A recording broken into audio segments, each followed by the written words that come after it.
Hey everybody, Jessie Renee, also known as Mishka. I gotta tell you, I'm real nervous right now.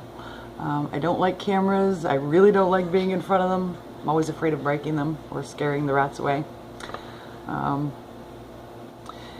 there are a lot of good people out there who are making relevant videos, things that need to be said. They don't mince words, and for that I respect them. Alan Lardieri, Syed Kuza are among them. But when I look at what's happening to our world right now, what's happening to all of us, I feel like I need to use this media to get across my message and my hope that we can turn things around. We are truly standing on the edge of annihilation, my friends. And we have no one to blame but ourselves.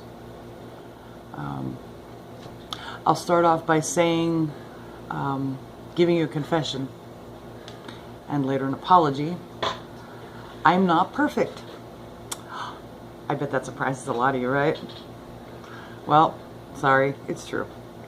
I was raised by a mother who I remember very clearly backhanding my brother. He was maybe third grade. Backhanding this kid across the room because he came home and said the word nigger. I was raised in McKeesport, Pennsylvania, and from kindergarten to third grade I attended a predominantly black school. We played together. We went to school together. We did projects together. We played sports together. We did all kinds of things. And I don't remember there ever being a race issue. I don't know, maybe I was oblivious, but race just wasn't an issue. We all got along. My greatest shame today, and I admit it and I apologize it now before everyone here on Facebook and whatever social media this may reach, is that in the last year I have found myself saying that same horrible word more than once. I see all the racial tension and the rioters in Ferguson and Farrakhan all spouting all this hatred, and it spurs the same sentiment in me. Of course, I justify it. I say, oh, well, you know, there are white niggers and there are black niggers, right? It's not a race thing. It's not a color thing. It's an attitude. That's what I refer to. Or I apply it to that silly little wench that thought it was funny to wipe her ass on our flag. Justified, right? A lot of you are going to say, oh, yeah, absolutely. You're wrong, and I'm wrong. And to my black friends, I apologize. I wasn't raised that way, and it's wrong. And the reason it's wrong is that it causes such division. That one word, that and another, muzzy, which I've also used, is causing division in our world that stands to destroy us. Maybe the last few weeks, maybe it's God speaking to me in that still small voice of His. I've become aware of how wrong it is and why. Our hatred's killing us, people, in far greater numbers today than it has ever in history. And if we don't begin to wise the fuck up and change our thinking and our behavior, it may well mean the end of mankind. I read it on social networking every day. I hear it on the news and videos. I hear it from the mainstream media. Of course, they craft it as the Daily News. Black on white crime. Cops killing unarmed black men. Radical Muslims raping, beheading, and torturing women and children. It's all true. And it's like a flood. And we're the sponges that are meant to absorb it all. Don't make a mistake, folks. It is intentional, and it is very, very effective. A man named John Dickinson penned words that have echoed throughout our nation since the Revolutionary War. United we stand, divided we fall. And today, sitting at the precipice of what could be the end of free society throughout the world, those words are now being used by both those that would unite and those who would divide. See, we've got these puppet masters who pull the strings of the most powerful government officials throughout the world. And their desire is to impose their will on us. Their lust for power and money and resources are creating this climate of hatred deliberately. And they're dividing us because they understand those words are absolutely true. Their power is increased when they sow division. And in turn, we lose our power. We're kept so busy fighting each other and hating each other that they have time to work behind the scenes, creating laws that further take away our human rights. I can just see them sitting at their tables, at their dinner tables, or in their offices, laughing at us because we're such assholes and we're falling for it. If we allow them to continue, if we continue to buy into this worldview that blacks or whites or Muslims or cops or soldiers or Russians or any other group can be judged by the misdeeds of the minority of those groups, if we stupidly allow them to get away with this, and we fail to reason logically with our brains rather than our volatile emotions that react to the hideous scenes we see in videos and but we read on Facebook and other social networking sites, then it's game over. They win, we lose. Black, white, brown, wearing badges, those who call God by any different name, we all lose. And the puppet masters are given the ability to win. By dividing us, they weaken us. And it's got to stop. You know, I'm a patriot. I've been involved with the patriot community now for about 5 years. And I will tell you openly, and risk the FBI coming to my door again, that I advocate the 3S approach to dealing with those who would do us harm. In case you're wondering, 3S is shoot, shovel, and shut up. And make no mistake, if it comes down to it, I'll get out there and I'll be human Kevlar. And I will defend our country from any terrorist that comes to our nation and tries to do us harm. Having said that, I got to tell you, in the last several months, I've made a very deliberate effort because of this not liking this hatred and this anger that's rising up in me. I've deliberately reached out to Muslims, specifically. I don't have as much an issue with black Americans. Well, this is one way of dealing with it anyway. And you know, with very few exceptions, when I reach out with respect and kindness to these new people who I probably don't have a whole lot in common with, or at least I didn't think I did, these people have responded with kindness and respect and graciousness that I don't see a whole lot of here sometimes. I'll accept North Carolina. North Carolina is one of the kindest places, I think, in our nation.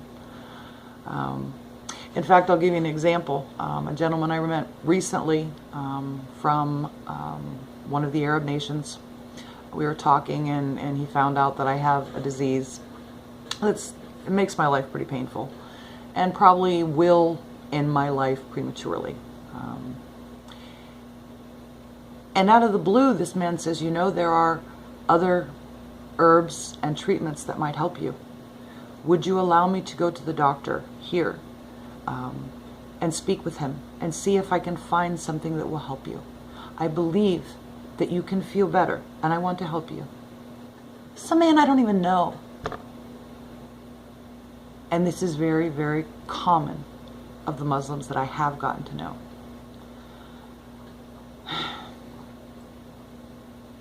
Once again, I'm going to say this. There are good and bad among all groups. It's common sense. There are lots of good cops out there. Yes, there are bad cops. They're on the take. They shoot before they think. This is true. There are some real criminal black Americans out there. But the majority of black Americans are just good, decent people. There are a shitload of criminal, perverted white predators out there. But they're also the minority. There are evil terrorists out there, and make no mistake, they do mean to destroy America. But the majority of Muslims are no different from us. We have to stop judging whole groups based on the misdeeds of the few. And by the way, my Muslim friends all say the same thing. We do not endorse, we do not like what these terrorists like ISIS do. This is not what Islam means to us. And you know, the other thing I'm sick of hearing is, well, if those Muslims are so against ISIS, why don't they stand up and fight them? Well, let's think about this now. Most of these people were unarmed. They have no way to defend themselves. They have families to protect. You tell me, Mr. or Miss Big Balls behind your keyboard, what are you going to do under those same circumstances, knowing that there is this evil horde of horribly violent people coming into your small town with full intention of killing you, raping your wife, killing your children? What are you going to do? You're going to hide, or you're going to shut your mouth. Under those conditions, they don't have much of a choice. However, just in case you think there's no one, look up the Kurdish Peshmerga. These people have women my age toting AKs and boots on the ground. They are fighting hand to hand with ISIS, and a lot of them are being killed. But they are setting an example. And if we can support them in some way or another, our government should be supporting them. They're the only ones with boots on the ground fighting ISIS, other than a few, very, very few troops that have come in from other nations. But they're being an example to other Muslims that it's possible to stand up in greater numbers. So they are standing. It's a slow process, but they're rising up.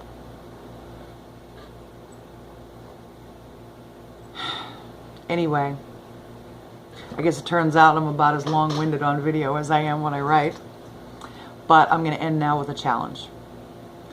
I am going to beg you, please, make a very deliberate decision and effort to reach out to someone you don't think you have anything in common with. Someone you may even hate because of their race or their religion.